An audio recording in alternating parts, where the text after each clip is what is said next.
বিজনীৰ ভাংনামাৰী ভিচিডিচিৰ সভাপতিৰ বিৰুদ্ধে খৰ্গহস্ত দলীয় নেতাকৰ্মী বিভিন্ন দুৰ্নীতিত লিপ্ত থকাৰ অভিযোগত ভিচিডিচিৰ সভাপতিক ইউপিপিএল দলৰ প্ৰাথমিক সদস্য পদৰ পৰা বহিষ্কাৰ কৰাৰ প্ৰস্তাৱ গ্ৰহণ কৰে। বিজনীৰ বড়বাজাৰ উন্নয়ন খণ্ডৰ অন্তৰ্গত ভাংনামাৰীৰ ভিচিডিচিৰ সভাপতি সাইদুৰ ৰহমানৰ বিৰুদ্ধে বিভিন্ন দুৰ্নীতিৰ অভিযোগ উত্থাপন হোৱাত দলীয় প্ৰাথমিক সদস্য পদৰ পৰা বহিষ্কাৰ কৰাৰ সিদ্ধান্ত গ্ৰহণ কৰে ভাংনামাৰী প্ৰাইমাৰী ইউপিপিএল কমিটিয়ে। প্ৰাইমাৰীটোৰ এখন সভাৰ জৰিয়তে গ্ৰহণ কৰে এই সিদ্ধান্ত।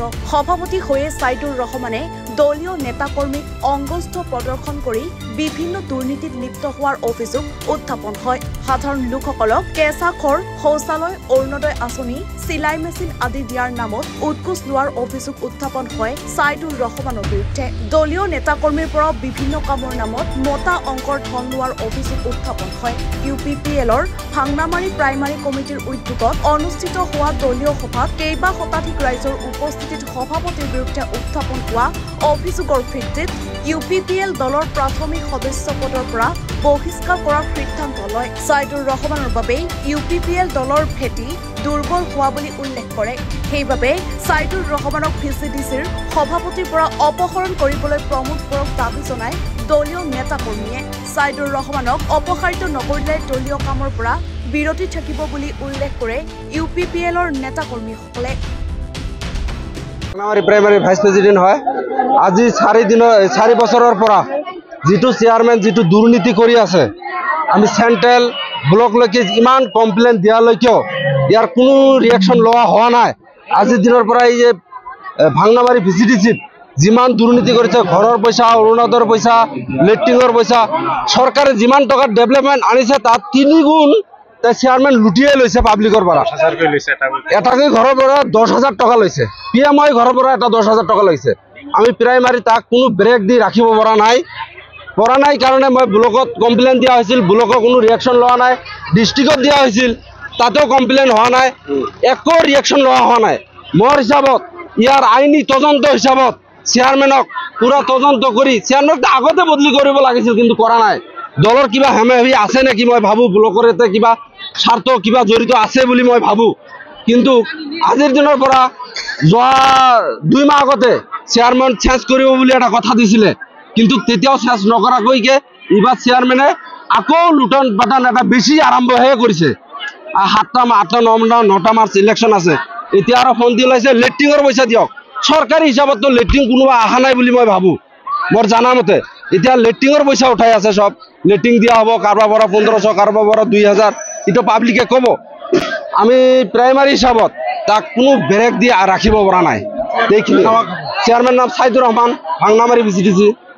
চেয়াৰমেন আমাৰ অৰুণোদয় দিয়া বুলি কৈ 1800 টকা লৈছে, এতিয়ালৈকে আমাৰ কাম কৰা নাই, পইচাখিনি তাই খাই দিছে।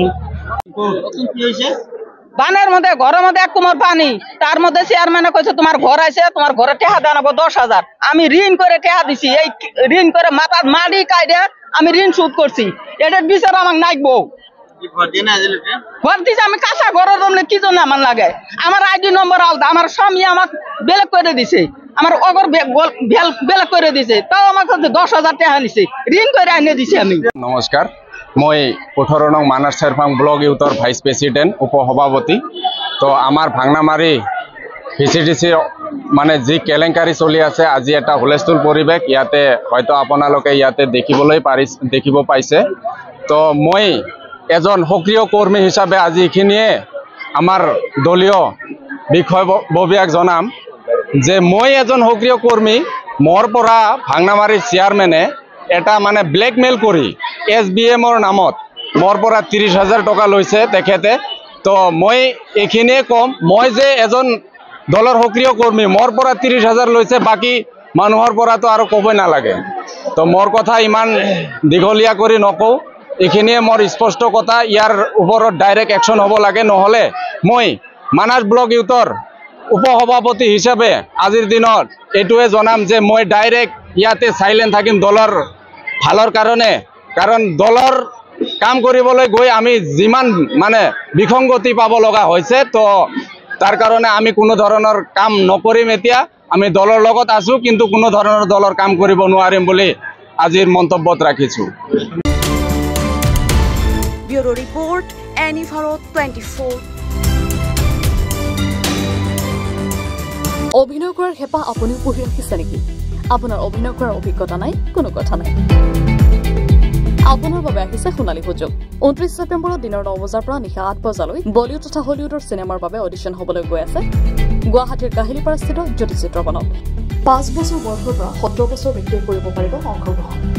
পঞ্জীয়ন হ'ব বিনামূলীয়া। নিৰ্দিষ্ট ৱেবছাইটত কৰিব পাৰিব আবেদন।